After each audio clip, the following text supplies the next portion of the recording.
चल। इस एसी के अंदर ऐसा फॉल्ट था कि खतरनाक तरीन वाला, और मालिक मुझसे बार बार पूछ रहा है कि कब बनेगा, और मैं एक ही जवाब दूं उसको। फिट करके देता हूँ, अभी मालूम पड़ा मेरे को प्रॉब्लम क्या है। इसमें मसला ये था कि जैसे ही एसी को चलाए तो आउटर पूरा का पूरा करंट मारे और मुझे फॉल्ट मिल के नहीं दे रहे। मैं कंप्रेसर भी चेक कर लिया है, शॉर्टेज मोटर भी चेक कर ली, वायरिंग भी चेक कर ली, लेकिन यार नहीं हो पा रहा था। तुमसे ना हो पाएगा, हमें तुम्हारे लक्षण बिल्कुल ठीक नहीं लग रहा है, तुमसे ना हो पाएगा। लेकिन काम को तो छोड़ के जाने से रहते हम, बनाना तो मेरे को इसको था ही था। तो सारी की सारी मैं वायरिंग इसकी वापसी से करता जैसे लगी हुई थी, सारा का सारा कुछ खोल लिया था मैंने। इसकी कंप्रेसर की वायरिंग, मोटर की वायरिंग, सब कुछ बाहर निकाल के रख दिया था, एक एक तप्पड़ खोल के रख दिया था। लेकिन क्या है कि मेरे को वापसी से फिट करना था, क्योंकि इसके अंदर कोई भी फॉल्ट नहीं था। सिर्फ इसके अंदर मसला ये था कि ये लीकेज था और करंट मार रहा था। तो करंट का तो मेरे को मसला मिल ही नहीं रहा था, लीकेज तो मैंने बोला मैं बाद में कहीं ना कहीं से ढूंढ ही लूंगा।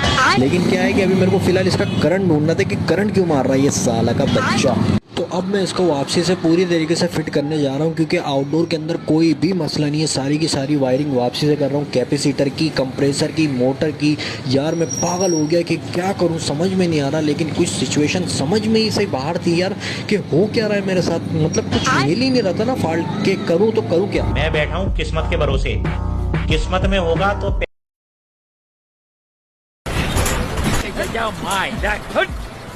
अरे मैं तो पूरा काला हो गया। तो फाइनली मैं इसके आउटडोर के वाल वगैरह खोल के इसको पूरी तरीके से फिट कर देता हूँ, क्योंकि मेरे को पता है कि आउटडोर के अंदर कोई भी मसला नहीं रहने का रहेगा और इंडोर के अंदर ही मसला मिलेगा। तो मैं इसको वापसी से पूरे की पूरी तरीके से फिट करता हूँ। इसके अंदर एलकी वगैरह लगाई भी, अभी चलाना इसको बिल्कुल ही मेरे लिए दुश्वार हो गया। ये देखो गाइस, सेक्शन वाले वाल के ऊपर मतलब आयल ही आयल भरा हुआ है, लेकिन यकीनन ये लीक नहीं होगा, ये चूड़ी से ही लीक होगा। और यहाँ पे मेरे को फाइनली फॉल्ट मिल जाता है। एक तार टच हो रही थी कूलिंग वाली, अभी मजा आएगा ना भिड़ो। तो तुम्हारा भाई जुम्मे का दिन था और बत्ती वत्ती भी इनके घर पे ही ले आया था। मैंने सोचा यहीं पे रिपेयर कर दूंगा इसको। एक ही टाँका लीक था, यहाँ पे एक फेस की तार टच हो रही थी पाइप के साथ, जिसने यहाँ पे पाइप को लीकेज कर दिया था। तो फाइनली मैंने इसमें प्रेशर व्रेशर भर के इसकी लीकेज अच्छे तरीके से चेक कर लिया, और अभी इसको रेडी की तरफ लेके जाएंगे। और फाइनली यहाँ पे थोड़ा सा प्लास्टिक जल गया था, लेकिन कोई दिक्कत नहीं है, अपन को कोई टेंशन नहीं है।